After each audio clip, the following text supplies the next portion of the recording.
Hey guys, what's up? Today I'm going to be talking about my most owned authors. I originally saw this video over on Caddytastic's channel, so I will leave a link in the down bar to her video. Definitely go check that out. My list is going to be a little bit different than most lists because I feel like a lot of people show their auto by authors, and some of these authors for me aren't necessarily auto by authors, and some of them are not even my favorite authors. In fact, some of the authors on this list I haven't even read their books yet, which is just kind of ridiculous. But anyways, let's get started. My first most owned author is Daniel Handler / Lemony Snicket, and he is definitely an auto-by author for me. I grew up reading his series, A Series of Unfortunate Events, and I can honestly say that he sparked my love for reading. I've mostly read his middle grade books, and I've yet to venture into his adult books, but I plan to very soon. The books I own by him are, of course, all 13 books in the A Series of Unfortunate Events series, the Lemony Snicket, the Unauthorized Autobiography, Horseradish, the first 2 books in the All the Wrong Questions series, and its companion File Under 13, Suspicious Incidents.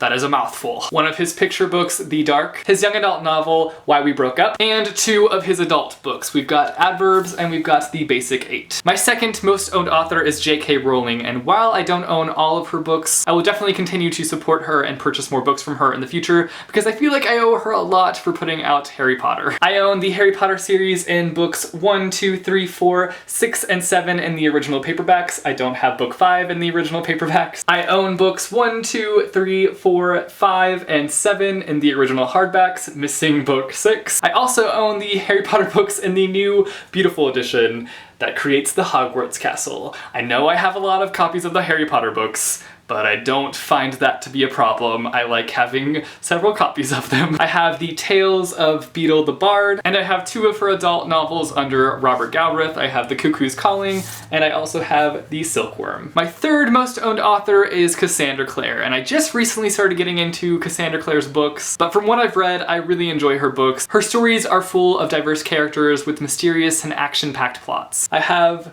the Mortal Instruments series, the Infernal Devices trilogy, the Shadowhunters Codex, books 1 and 3 in paperback. I got these before I ended up buying the full series in hardback. And I also have 2 copies of The Iron Trial by Cassandra Clare and Holly Black. I first have this ARC copy that I got at BEA, and then I also have a finished copy because after I read the Iron Trial ARC copy, I had to have a finished copy because A, the story is fantastic, and B, the book has pictures in it, and my ARC didn't have pictures in it, and I needed to see those pictures. Now, my fourth most owned author is one that I'm probably gonna get a lot of crap for. I haven't read any of his books yet, and I plan to in the future, but I just feel like there's a lot of pressure to read his books right now, and I don't like being pressured into reading things. I wanna just read them for my own enjoyment and not have this pressure from everybody to read these books. And that author is Rick Riordan. I own a majority of Rick Riordan's books, and I plan to get to his books in the future, but there's just so much pressure to read his books, and I need to just not feel pressured to read them, and I will read them, and I will hopefully enjoy them. First up, I have the Percy Jackson series, of course, and then I've got the first 4 books in the Heroes of Olympus series, and finally I've got the Kane Chronicles. My next most owned author is Neil Gaiman, and I can't say necessarily that Neil Gaiman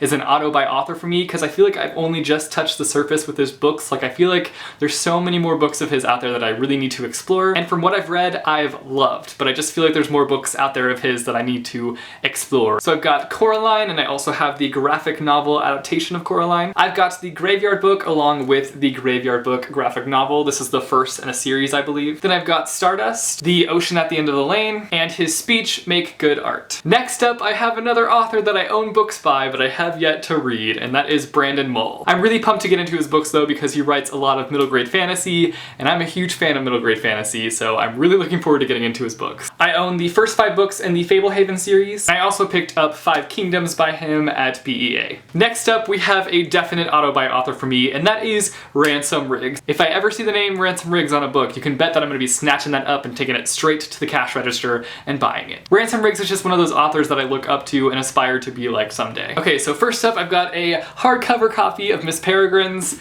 I've got a paperback copy of Miss Peregrines. I have the graphic novel for Miss Peregrines, and I also have a graphic novel sampler that was signed for me, thanks to my friend Jeffrey. Then I have 3 copies of Hollow City, and I know everybody harps on me for having 3 copies of this book, but I don't care. 1, I pre-ordered the book. 2, I was sent an early copy from the publishing company, and 3, my friend Whitney went to a signing and got a book signed for me, so thank you, Whitney. Look at that beautiful signature. And finally, I have talking pictures. Next up, we have Rainbow Rowell, and although I have yet to read all of Rainbow Rowell's books, I still consider her an auto-buy author. I think Rainbow Rowell does a fantastic job at writing very realistic characters, and I find her writing style to be very quirky and unique. So I own 2 copies of Eleanor and Park, which I know sounds ridiculous, but I have the original Eleanor and Park book, and then I have the Barnes & Noble Collector's Edition. I've got Fangirl, attachments, an ARC copy of Landline that I got from BEA, which is actually signed, voila, and also an audiobook of Landline that I got at BEA too. And next we have Victoria Schwab, again, one of my all-time favorite authors, definitely an auto-buy author for me. The thing that I love about her books is that she fits in so many different elements within the story, and she ties them all together so beautifully in the end. Her characters are remarkable, and the worlds that she builds up are just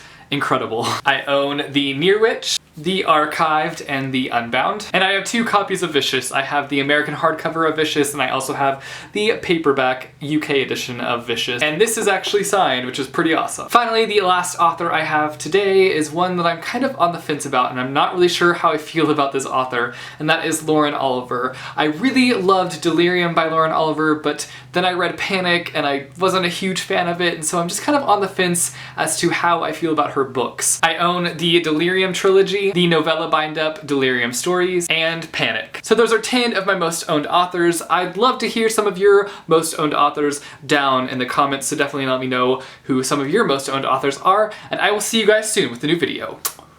Later.